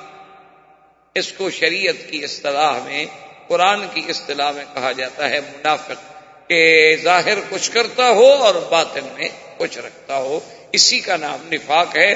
اور یہ ایک اعتقادی منافق تھے، عمل کے منافق نہیں، یعنی عقیدے میں بھی منافق، کہ ظاہراً کہتے تھے کہ یا رسول اللہ ہم آپ کو رسول پاک مانتے ہیں، لیکن اندر سے نہیں مانتے۔ اور یہ منافقین کا جو گروہ تھا، ویسے بے اعتبار ظاہر کے مسلمانوں کے ساتھ ملتا اٹھتا بیٹھتا، نماز آنا جانا مساجد میں سب کچھ، لیکن اندر سے دشمنی۔ تو اب حضور کے سامنے محاذ بن گئے، یعنی ایک مشرکین کا، ایک یہود کا، اور ایک ان منافقین کا جو ظاہر میں دوست بنے ہوئے ہیں، اندر سے سب سے بڑے دشمن۔ اور اسی اسنا میں یہ بنی نذیر بنی قریظہ جو ہے مدینے میں بیٹھے اس انتظار میں تھے حقیقتاً کہ حضور آئیں گے، اب اسلام لائیں گے۔ اسی ضمن میں سیدنا سلمان الفارسی رضی اللہ تعالی عنہ، جو حضور کے بہت بڑے جلیل القدر صحابی ہیں اور جن کا بہت بڑا مقام ہے، بہت بڑا مقام ہے، کہ جن کو حضور نے یہ فرما دیا ہو کہ سلمان منا من اہل البیت، کہ بھی سلمان تو ہمارے گھر کا آدمی ہے، اہل بیت میں سے ہے۔ تو یہ حضرت سلمان الفارسی جو تھے رضی اللہ تعالی عنہ، یہ بھی بیچارے فارس سے اسی لیے مدینے پہنچے تھے کہ انہوں نے اپنی زندگی میں، ان کو اللہ نے خیال دے دیا، انہوں نے دنیا چھوڑ دی اور دین کی طرف راغب ہو گئے، اور یہ جا کر مختلف راہبوں کے پاس، مختلف ان کے احبار کے پاس، رہبان کے پاس، نصارہ کے بڑے بڑے علماء کے پاس، ان کے کلیساؤں میں جا کے رہے، ان کی خدمت کی۔ اچھا، خدا کی قدرت ہے، اللہ کی طرف سے ہر چیز کا ایک وقت مقرر ہوتا ہے کہ بہت بڑا عیسائی عالم تھا، مسیحی عالم تھا، ان کے پاس رہے آپ اور کافی عرصہ ان کی خدمت کی، ان سے بڑا دین سیکھا، بڑا اللہ کی باتیں سیکھی۔ لیکن اس کی موت کا جب وقت آ گیا، اس نے کہا کہ سلمان، اب میری موت کا وقت آ گیا ہے، اور اس وقت خطہ عرب میں صرف ایک آدمی ہے فلاں جس کے بارے میں تمہیں کہہ سکتا ہوں کہ وہ صحیح معنوں میں دین عیسیٰ پہ ہے، تم میرے مرنے کے بعد پھر وہیں چلے جاؤ۔ حضرت سلمان اس کے پاس۔ اچھا، خدا کی شان ہے، کچھ دنوں کے بعد وہ بھی بوڑھا آدمی تھا، اس کی بھی موت قریب آ گئی۔ تو جب وہ مرنے لگا تو حضرت سلمان نے پوچھا کہ جناب مجھے تو پھر کوئی نصیحت فرمائے نا کہ اب میں کہاں جاؤں، آپ کے بعد میں کہاں جاؤں؟ تو انہوں نے کہا کہ سلمان، اصل بات یہ ہے کہ میرے علم اب حالات اتنے بگڑ چکے ہیں کہ تقریباً اب خطہ عرب میں مجھے کوئی آدمی صحیح معنوں میں احبار میں سے، رہبان میں سے کوئی آدمی دین عیسیٰ پہ سچا نظر نہیں آتا۔ اب اگر کوئی ہے تو بس وہ لوگ ہیں جو سرکاری درباری قسم کے پیر مولوی ہیں، کوئی اللہ والا بندہ نہیں رہا۔ اب اگر تم نجات چاہتے ہو، نہ چاہتے ہو کہ میری آخرت بن جائے، آخرت سنور جائے، تو تم کسی نہ کسی طرح مدینہ منورہ جا کے انتظار کرو، ایک نبی آئیں گے جن کا نام محمد مصطفیٰ صلی اللہ علیہ وسلم، بس ان پر ایمان لے آؤ۔ اور اس نے بتلایا کہ آپ کا نام محمد ہوگا صلی اللہ علیہ وسلم، اور آپ کی ولادت جو ہے وہ مکے میں ہوگی، اور آپ کی ہجرت جو ہے وہ یثرب میں ہوگی، اور آپ جو ہے ہدیہ کوئی پیش کرے گا تو قبول فرما لیں گے، لیکن صدقے کی چیز نہیں کھائیں گے، اور ما بین کتفی خاتم النبوت، آپ کے دو کندھوں کے درمیان میں بائیں پسلی کے نیچے ایک چھوٹی سی علامت ہوگی، خاتم وہ ہے نبوت۔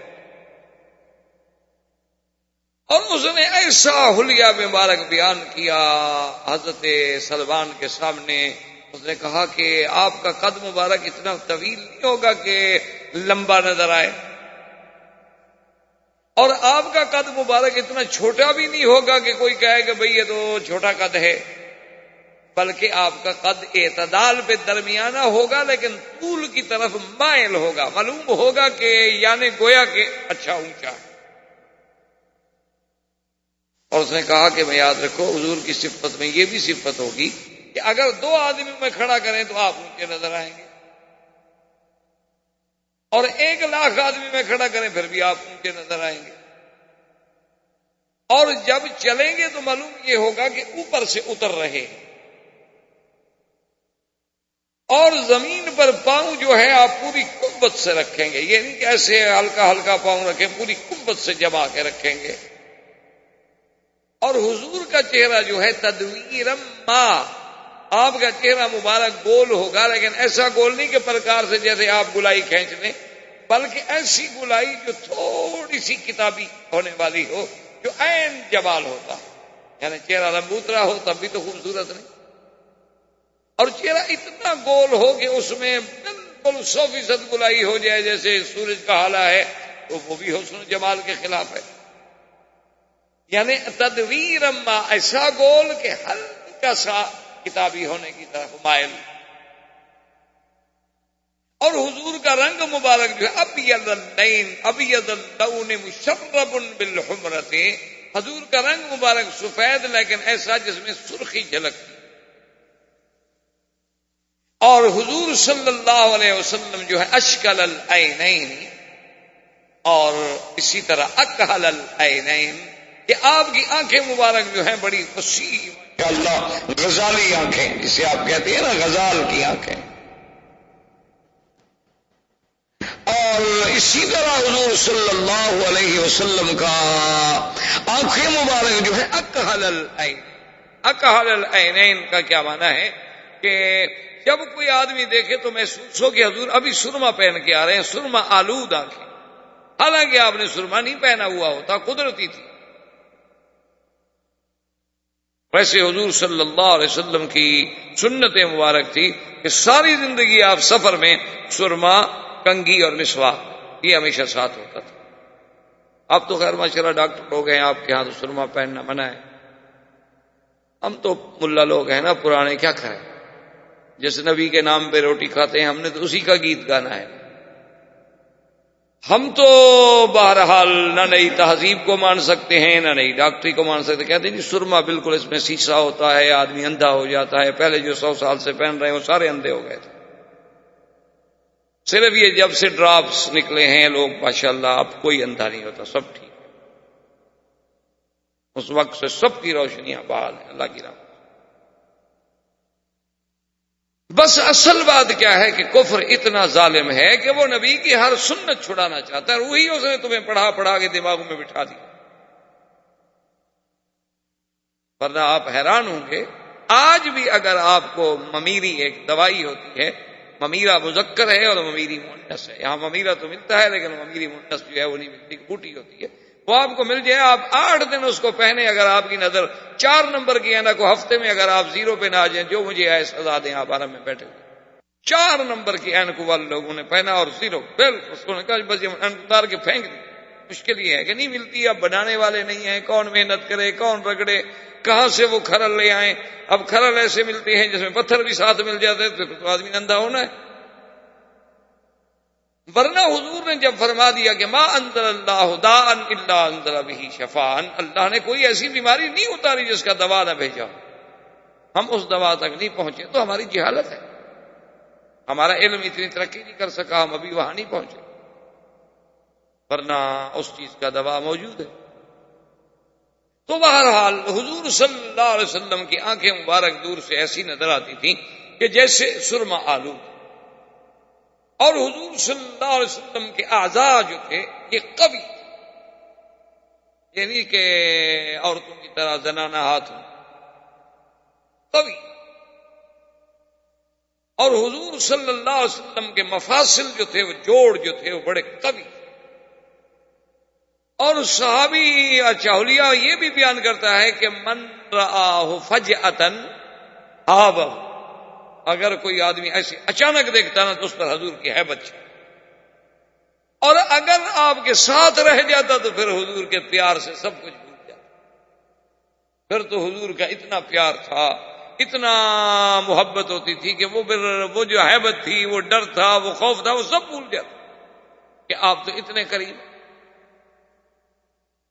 اور حضور صلی اللہ علیہ وسلم آپ کا جو بولنے کا اور دیکھنے کا انداز تھا متبسمن تبسمن، مسکرانا، ہلکا سی مسکرانا. یہ تین مراحل ہوتے ہیں، تبسم، ضحک اور کہا. ابتدا جو ہے ہنسنے کی وہ تبسم ہے کہ آدمی تھوڑا سا مسکراتا، اس کے بعد پھر ہنستا، اس کے بعد پھر منہ پھاڑ کے کہے لگا وہ کہا. اب چونکہ حضور کو کہا پسند نہیں تو ہمیں انگریز نے پڑھایا کہ کہا لگاؤ پھیپڑے کبھی، زور زور سے ہنسو پاگلوں کی طرح.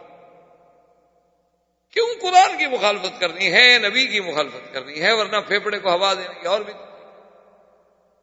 آپ لمبے لمبے سانس لیں تب بھی تو پھیپڑے کو ہوا مل جائے گی، ضروری ہے کہ کہا لگائیں. آپ ناک سے سانس لے کے منہ سے نکالیں تب بھی آپ کا وہی کام اللہ پاک کر دیں. آپ لمبی دوڑ لگا لیں خود بخود سانس چڑھ جائے گی، پھول جائے گی، نکلے گی، سارا کام خود بخود ہو جائے گا. تو بہرحال تو حضور کا ایسا حلیہ کھینچا نا کہ حضرت سلمان کہتے ہیں کہ میں نے حلیہ دماغ میں بٹھا دیا. اچھا وہ عالم بھی مر گیا، بوڑھا آدمی تھا، موت آئی. اور خدا کی شان ہے، اچھے لوگ تو ویسے مرتا تو ہر کوئی وقت پر ہے، لیکن محاورہ یہ ہوتا ہے کہ اچھے لوگ چلے جاتے ہیں. محاورے میں لوگ کہتے ہیں اللہ میں ابھی تو اچھوں کو بلاتے ہیں، حالانکہ ہر کسی کا واقعی وقت مقرر ہے. لیکن یہ ٹھیک ہے کہ علامات قیامت میں ہے کہ علماء جلدی مریں گے، علماء کی موت آئے گی، کیونکہ جب عالم نہیں رہیں گے تو علم خود بخود نہیں رہے گا. ان اللہ یقبض العلم بقبض العلماء، علم کیسے قبض کیا جائے گا؟ علماء کو اٹھا لیا. پھر کیا ہے؟ پھر پروفیسر بن جائیں گے ماشاءاللہ، ڈاکٹر بن جائیں گے. اب تو قرآن و حدیث کے بھی ڈاکٹر ہیں ماشاءاللہ، وہ آپریشن کرتے ہیں قرآن حدیث. جیسے آپ کے ڈاکٹر اعضاء کے ڈاکٹر ہیں نا جی، آنکھ کان کا ڈاکٹر ہے تو ماشاءاللہ وہ پیٹ کا نہیں جانتا، پیٹ کا ڈاکٹر تو آنکھ کان کا نہیں جانتا کہ ایک کا علاج کرے گا تو دوسرا خراب ہوگا. اسی طرح اب انہوں نے ہمیں ماشاءاللہ قرآن و حدیث میں بھی اجزاء کر دی ہیں کہ یہ تفسیر میں ڈاکٹر ہے، یہ جناب تجوید میں ڈاکٹر ہے، اور یہ جناب ترتیب قراءات میں ڈاکٹر ہے، اور یہ جناب ربط میں بین الآیات میں ڈاکٹر ہے. اس بیچارے کو دوسری کوئی چیز نہیں آتی اللہ کی نام. اسی دن سے علم ختم، تقسیم ہو گیا نا جی. آپ ایک جز جانتے ہیں، باقی تو آپ نہیں جانتے. پہلے یہ ہوتا تھا کہ جب تک علماء 16 علوم نہیں پڑھتے تھے تفسیر کے قریب ہی نہیں جاتے تھے، وہ ڈرتے تھے کہ اللہ کے قرآن کی تفسیر کریں، خدا نہ خواستہ کوئی نحوی غلطی ہو جائے، کوئی صرفی غلطی ہو جائے، معانی کی غلطی ہو جائے، لغت کی غلطی ہو جائے، قواعد میں غلطی ہو جائے، محاورات میں غلطی ہو جائے، اس کے ناسخ و منسوخ کا پتہ نہ چلے، محکمات متشابہات کا پتہ نہ چلے، ہم کیسے ترجمہ کر بیٹھے. اور تو ہر آدمی جو اردو پڑھا ہوا ہے ماشاءاللہ وہ کہتے ہیں یسرنا القرآن للذکر، اللہ نے قرآن آسان کر دیا ماشاءاللہ، قرآن کی جس طرح چاہو تعویل ہے. اور اس بے وقوف کو یہ بھی نہیں پتا کہ یسرنا للذکر، یسرنا جو ہے استنباط و احکام لیے نہیں ہے، آسان کر دیا ہے نصیحت پکڑنے کے لیے. کوئی ڈرنا چاہے تو قرآن پڑھ کے اللہ کا ڈر پیدا ہو سکتا ہے. وہ تو خاص پابندی. اور للذکر یا للحفظ، قرآن کو حفظ کرنا اللہ نے آسان کر دیا ہے کہ اور کتاب حفظ نہیں ہو سکتی، قرآن حفظ ہو جاتا. یہ معنی نہیں کہ قرآن سے جو چاہو استنباطات کرتے رہو. اسی لیے تو پھر پرویز پیدا ہوا، ڈاکٹر جیلانی برق پیدا ہوا، انہوں نے جناب پھر پوری دنیا کا نظام جو ہے احادیث کا انکار کر دیا، کیونکہ وہ بھی اسی طرح قرآن کو سمجھنے کی کوشش کر رہے تھے. بڑے بڑے لوگ، علامہ عنایت اللہ مشرقی پیدا ہوا، سر سید کے بڑے خدمات ہیں، لیکن قرآن پاک میں ایسی ایسی غلطیاں کی ہیں کہ خدا معاف کر دے. بہت ہو گیا، اللہ سب کی قبروں پر رحمت کرے. ایسی ایسی ٹھوکریں کھائی ہیں جو قادیانی نے، حالانکہ کتنا بڑا آدمی تھا، کتنے اس کے خدمات.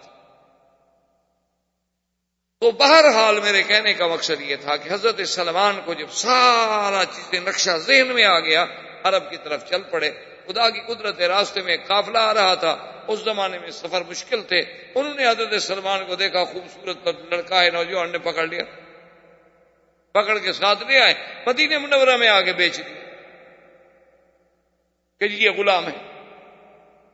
اب حضرت سلمان کہے میں کس کو بتاؤں کہ اللہ کے بندے، میں تو فارس کے بڑے خاندان کا لڑکا ہوں، میں کوئی غلام شلام نہیں، لیکن کون میری بات سنے؟ انہوں نے بیچ دیا اور بیچا بھی یہودی کے پاس، جو کہ پیسہ یہود کے پاس، خریدے گا تو وہی نا جس کے بلے میں پیسہ ہو۔ حضرت سلمان فرماتے ہیں کہ ایک دن میں اس کے کھجوروں کے باغ میں بیٹھا تھا کہ وہاں مجھے خبر ملی کہ قادم رسول اللہ ہے، کہ حضور اللہ کے نبی آ گئے کر کے مدینہ میں آ گئے۔ کہتے ہیں میں جناب پھر مجھ سے تو پھر صبر نہ ہو سکا نا، کہ میرے تو دل میں اصل انتظار، میرا مقصد جو تھا، مقدم جو تھا مدینہ منورہ کا، وہ یہی تو تھا جس کے لیے میں غلام بن گیا، میں بک گیا۔ کہتے ہیں کہ میں نے کھجوریں کچھ لیں اور جلدی جلدی حضور کی خدمت میں پہنچا، اور آنے کے بعد حضور صلی اللہ علیہ وآلہ آلہ وسلم کی خدمت میں نے وہ کھجوریں پیش کی۔ کھجوریں پیش جب میں نے کی تو حضور نے فرمایا کیا ہے؟ میں نے کہا حضور یہ صدقے کی کھجوریں ہیں، خیرات کی، صدقہ ہے۔ حضور پاک نے وہ لے لی اور صحابہ کو دے دی، کبھی جو غریب صحابہ ہیں کھا لیں صدقے کی کھجوریں، لیکن حضور نے کوئی دانہ نہیں۔ میں نے کہا کہ بھئی ہاں، اب دیکھیں نام بھی مل گیا، مکہ سے مولد بھی مل گیا، مدینہ کی ہجرت بھی مل گئی، اور وہ جو انہوں نے مجھے شکل مبارک سمجھائی تھی وہ بھی بالکل عین سامنے تصویر ہے، اور یہ صدقہ نہ کھانے والی علامت بھی مل گئی۔ دوسرے دن پھر میں حاضر ہوا، میں نے کچھ کھجوریں پیش کی، حضور نے فرمایا ما ھذا سلمان یہ کیا ہے؟ میں نے کہا حضور یہ ہدیہ ہے۔ فقبلہ، حضور نے قبول فرما لی، اپنے سامنے رکھی، آپ نے بھی تناول فرمائی، صحابہ نے بھی تناول فرمائی۔ میں نے کہا الحمدللہ، یہ علامت جو تھی نا، نشانی میرے لیے، یہ بھی پوری ہو گئی۔ اب میں نے کہا کہ وہ علامت جو ہے کہ حضور کے دو کندھوں کے درمیان میں مہر نبوت ہے، اب مہر نبوت میں کیسے دیکھوں؟ میں کیسے کہہ سکتا ہوں حضور پاک سے کہ جی قمیص اتارے میں نے مہر دیکھنی ہے؟ اتنا بے ادبی تو کوئی بھی نہیں کر سکتا۔ اور پھر حضور تو مدینہ منورہ میں نبی بھی تھے، بادشاہ بھی تھے، سردار بھی تھے، دین و دنیا کے تاجدار بھی تھے، اب مدینے میں تو آپ کا ایک پورا تسلط تھا۔ تو کہتے ہیں کہ ایک دن بقیع الغرقد کے کنارے حضور بیٹھے تھے، آپ نے نیچے بھی چادر مبارک تھی، اس کو کہتے ہیں حلہ، عربی میں کہتے ہیں ایک ہی طرز کا کپڑا ہونا، نیچے بھی اوپر بھی ایک قسم کا، تو اس کو کہا جاتا ہے حلہ۔ تو آپ ردا اور ازار میں تھے کہ نیچے بھی چادر تھی اور اوپر بھی آپ نے یوں چادر لی ہوئی تھی، ہوا چل رہی تھی۔ تو میں طریقے سے ایسے مقام پہ آ کے کھڑا ہونے لگا کہ بھی اگر ہوا چلے اور اللہ مہربانی فرما دے اور حضور یوں ہاتھ رکھے بیٹھے، حضور ہاتھ اٹھائیں تو چادر گر بھی تو سکتی ہے نا، تو چادر گرے تو میں جلدی سے علامت دیکھ لوں۔ تو جب میں اس مقام پہ آ کے کھڑا ہوا تو حضور فرمایا سلمان ادھر آ۔ میں قریب آ گیا اور حضور نے اپنی چادر مبارک جو تھی خود نیچے کر دی اور فرمایا سلمان ابھی تک تمہاری نشانیاں پوری نہیں ہوئی۔ تو میں نے کہا اشہد ان یا رسول اللہ، مجھے کلمہ پڑھا دے، میں مسلم۔ تو فوراً میں مسلم، میں ابھی تک تم نشانیاں ڈھونڈ رہے ہو۔ تو یہ بڑا جو سیدنا سلمان کا اسلام ہے، یہ بھی ہجرت کے بعد مدینہ منورہ کے عظیم بقائے میں شمار ہو۔ حضرت سلمان اسلام لے آئے، اور اسی طرح آذان جو تھی، جیسے میں نے شاید پچھلے درس میں عرض کیا تھا کہ عبداللہ بن زید اور حضرت عمر نے خواب دیکھا، آذان بھی مدینے میں، اور اسی طرح یعنی حکم صیام جو ہے وہ بھی مدینہ منورہ میں، اس سے پہلے روزے فرض نہیں تھے، یعنی ویسے لوگ روزہ رکھتے تھے، نفلی روزہ، کیونکہ روزہ تو ہر شریعت میں رہا ہے، ہر دین کے اندر روزے موجود تھے، لیکن کوئی پابندی نہیں ہوتی تھی، کسی نے ایک رکھ لیا، کسی نے دو رکھ لیے۔ لما قدم رسول اللہ صلی اللہ علیہ وسلم المدینہ فرأى اليہود انہم یصومون یوم عاشوراء، حضور پاک نے دیکھا کہ یہودی لوگ جو ہیں یہ عاشورہ 10 محرم کو روزہ رکھتے ہیں۔ جیسے ہمارے ملک میں تو کوئی عاشورہ کا روزہ ہے نہیں، مقصد لوگ سمجھتے ہیں کہ شاید حضرت حسین کی وجہ سے ہے، یہ سب سے بڑی جہالت ہے۔ حضور جب مدینے میں ایک تشریف لے گئے، ابھی تو بی بی فاطمہ کا حضرت علی سے نکاح بھی نہیں ہوا، حضرت حسین تو پیدا بھی نہیں ہوئے، حضور نے جب دیکھا کہ یہود جو ہیں 10 محرم کو روزہ رکھتے ہیں تو آپ نے ان کے علماء کو، ان کے احبار کو بلا کے پوچھا لم تصومون یوم عاشوراء، ان دنوں میں تم روزہ کیوں رکھتے ہو؟ انہوں نے کہا کہ یا رسول اللہ، اصل میں یہ آج کا دن جو ہے نا، یہ ایسا دن ہے کہ ان اللہ اغرق عدونا فرعون وانجا موسیٰ علیہ السلام کو اللہ نے نجات دی تھی اسی دن میں، اور فرعون کو غرق کیا تھا، تو ہم اپنے پیغمبر کی اس کامرانی اور کامیابی میں اور دشمن کی ہلاکت کی خوشی میں اس دن اللہ کی عبادت کرتے ہیں اور روزہ رکھتے ہیں۔ انا احق بموسیٰ منکم، کہ موسیٰ علیہ السلام کے ساتھ پھر میرا تعلق زیادہ ہے تم سے۔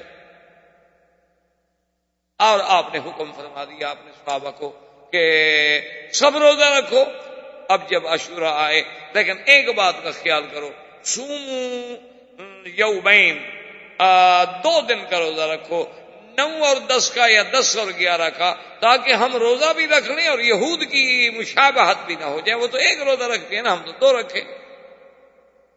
دیکھو یعنی اللہ پاک کے نبی کے ذرا اس فرمان کو سمجھو کہ نماز میں، روزے میں، عبادت میں بھی تشبہ بالیہود حضور کو گوارا نہیں، اور ہم تو شکل میں کرتے ہیں، ہم تو لباس میں کرتے ہیں، ہم تو عادات میں کرتے ہیں، حالانکہ روزہ ہے، روزہ تو اللہ کی عبادت ہے۔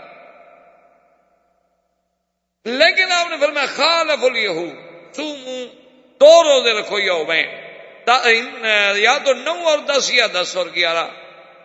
تو اب اس کے بعد پھر اللہ نے حکم دیا کہ یا ایھا الذین آمنوا کتب علیکم الصیام کما کتب علی الذین من قبلکم، اللہ نے حکم دیا کہ ایمان والو، روزے تم پہ ہم نے فرض کر دیے ہیں، اور یہ صرف تم پہ فرض نہیں، تم سے پہلے لوگوں پر بھی اللہ تبارک و تعالی نے فرض کیے، اور اس میں گھبرانے کا مسئلہ نہیں، ایام معدودات، کچھ دن ہی تو ہیں، یہ نہیں ہے کہ کوئی سارا سال ہم روزے رکھیں۔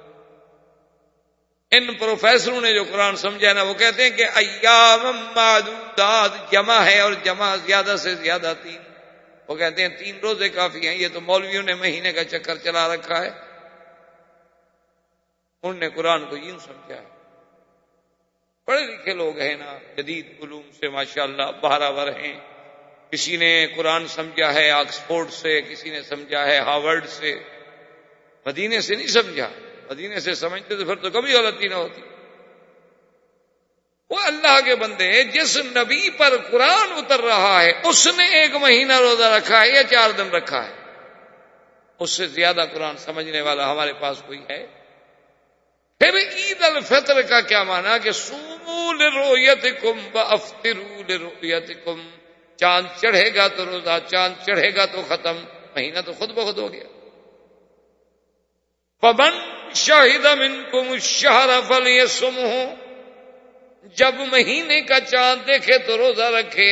اگر مہینہ ضروری نہیں تھا، چند روزے رکھنے تھے تو پھر تو کسی وقت رکھ دیے جاتے، چاند دیکھنے سے کیا مطلب؟ لیکن یہ تو بادشاہ لوگ ہیں، ان کی مرضی ہے۔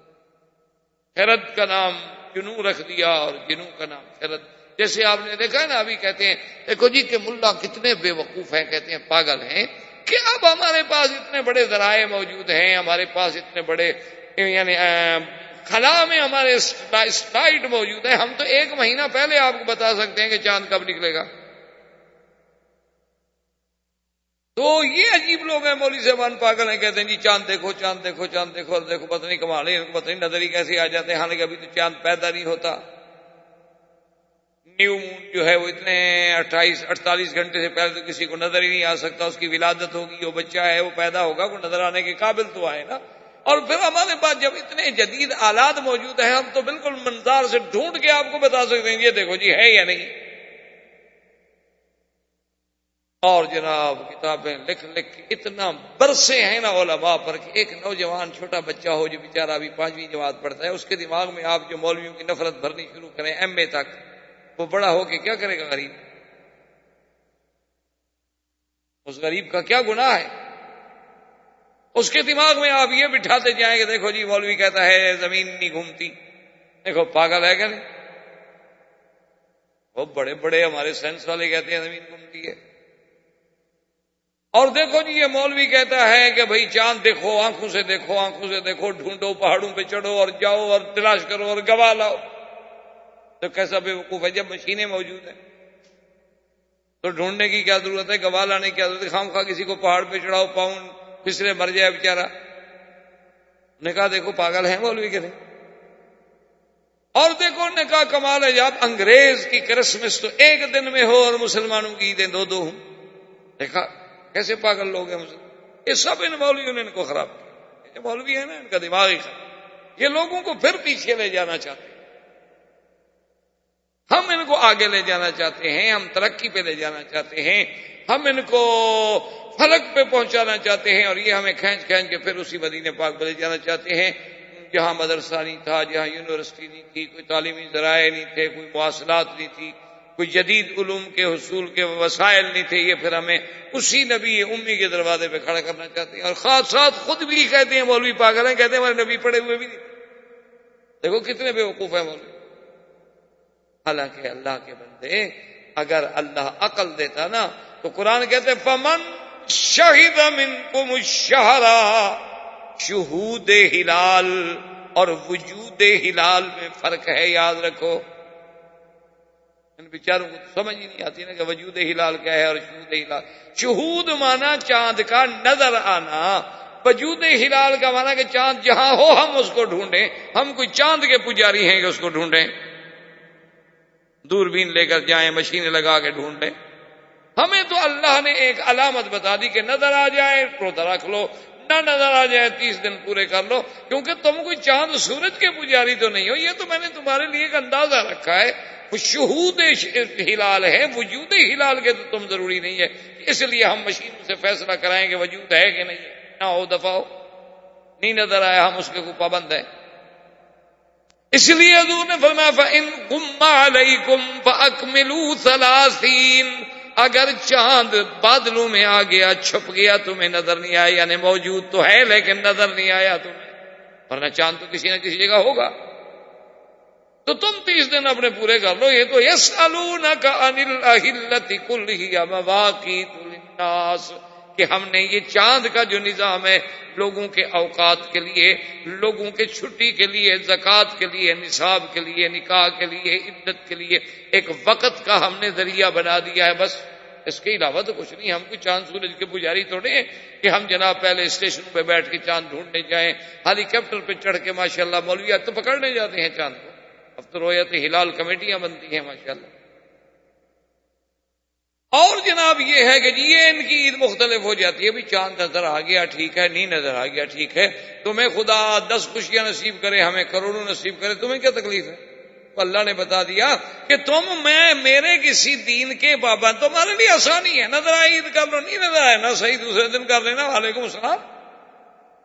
یہ تھوڑا ہے کہ تم کو عید کے دن کا پابند کر دیا جائے کہ بس اسی دن عید آئے گی، آگے پیچھے ہو ہی نہیں سکتی.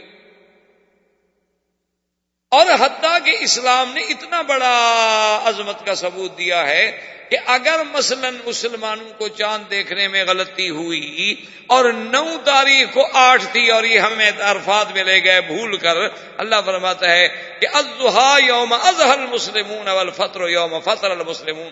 جس دن مسلمانوں نے عید منا لی وہی عید ہے. بس غلطی کی تو غلطی سے، 8 بھی میری ہے 9 بھی میری ہے. انہوں نے 8 کو 9 سمجھ لیا، چلو ہم نے اسی کو 9 بنا کے آج قبول کر خلاص.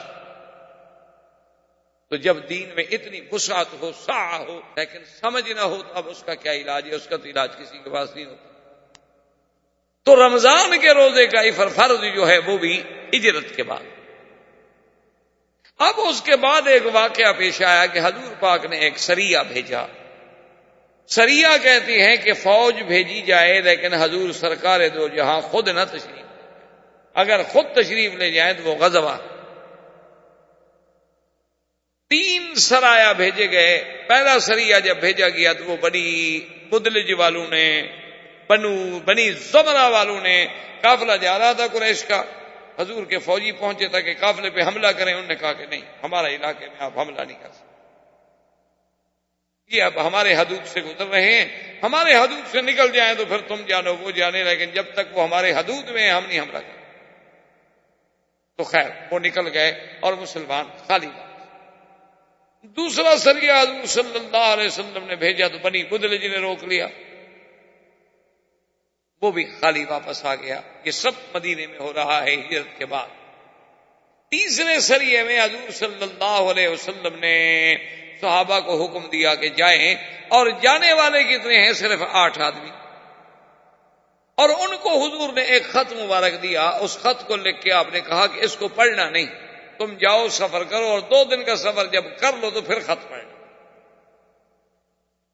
میں نے کہا جی بہت اچھا۔ وہ جب چلے گئے 2 دن کے بعد خط پڑھا تو اس میں حضور نے لکھا کہ اگر قافلہ قریش کہیں تمہیں مل جائے اور ان سے لڑائی ہو جائے تو پھر گھبرانے کی ضرورت نہیں، اللہ پہ توکل کر کے جنگ آپ کر لیں۔ تو جب انہوں نے پڑھا انہوں نے کہا ٹھیک۔ اب جناب حضور صلی اللہ علیہ وسلم کے یہ 8 صحابہ، اللہ کی شان دیکھیں کہ قافلہ جا رہا ہے جس میں 200 اونٹ ہیں، 200 اونٹوں کا قافلہ ہے، ان کے ساتھ آدمی ہیں، نگران ہیں۔ اچھا 8 آدمی میں خدا کی شان یہ ہے کہ 2 آدمیوں کو پہلے بھیجا گیا کہ ادھر ادھر دور دور دور دور پہاڑوں میں جا کے دیکھو کوئی قافلہ نظر آ جائے۔